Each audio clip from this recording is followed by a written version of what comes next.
this wolf immediately, without the legally required quarantine.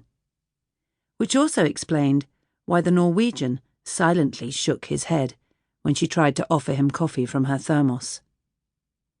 The wolf had been placed on a blanket with a scarf wrapped around its head. Geir snapped on a pair of light blue nitrile gloves and tied the animal's fore and hind legs together. He fastened the rope to a big game scale, which he hooked onto the shaft of a snow shovel. Then Anders and one of the snowmobile drivers raised the shovel above their heads like a couple of weightlifters. Geir read the dial, studying it carefully. The result, 170 pounds, quickly spread through the stunned assembly. Geir was on his knees, working intently. He pushed back the scarf and shone a flashlight in the animal's eye. He moved the polished silver bell of his stethoscope across the furry ribcage that was slowly rising and falling.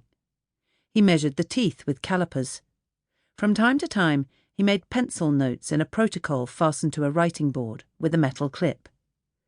People thronged around him, asking him questions he wouldn't answer. A man from the county board was present, pacing in circles while talking on his mobile phone. Satin military jacket, dark leather patches on the shoulders, corduroy-lined collar, and a Napoleon pocket. Squinting at the sun that glowed red behind the jagged tree line on the other side of the fens, Anders pushed a portion of snus up under his lip, figuring the man had probably worn that jacket during the hunt as well, topped off with a feathered hat. Was he even one of the regular field agents? Doubtful. And yet here he was, in that get-up. Probably so he would have something to brag about. "Cheers, then!" Åsa exclaimed. A whisk of steam rose from the cup she raised. "Cheers," Geir said quietly, tightening the bolts on the tracking collar with a pair of pliers. "Cheers to Echinococcus." He was talking to himself, but Anders heard. Echinococcus was also known as the hydatid worm, a horrendous parasite. He had seen pictures, scary pictures, an X-ray of a human head with equal parts worm and brain inside the cranium. It had turned his stomach, and it was turning now too, because he realized he had put his snus in without washing his hands first. He had worn gloves, of course, but taking them off, he had touched them. And he had been the one to carry the hind part.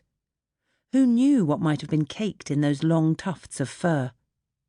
He thought about white fettuccine, about eggs and cysts, cuticles lined with invisible ribbons of roe. Horrified by these images, he sank into a squat, dipped his hands in the snow, and dug his fingers around. Then he spat out the snus, cleared his throat, and spat again. They wrapped the wolf in the blanket and loaded it into the helicopter. Anders leaned back in his seat and felt the vibrations reverberate through him. His eyelids drooped.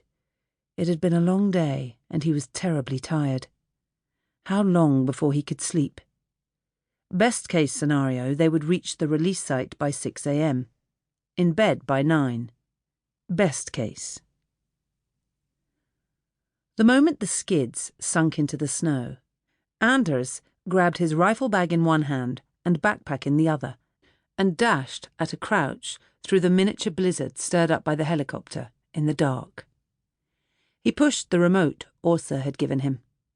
The headlights of a large Mitsubishi turned on. He threw his equipment on the back seat and opened the bed cap. The transport crate was inside. A metal box with a steel grate in the front and a sliding hatch, with air holes in the back. He placed it on the ground and ran back to the helicopter. People made way for them as they carried the wolf between them. They put it down in front of the cage. Then, all that was left to do was wait. The temperature had dropped quickly. Anders had pulled on a hat and was stamping his heels hard in the snow to keep warm. They were on a road in a frozen fox forest, somewhere north.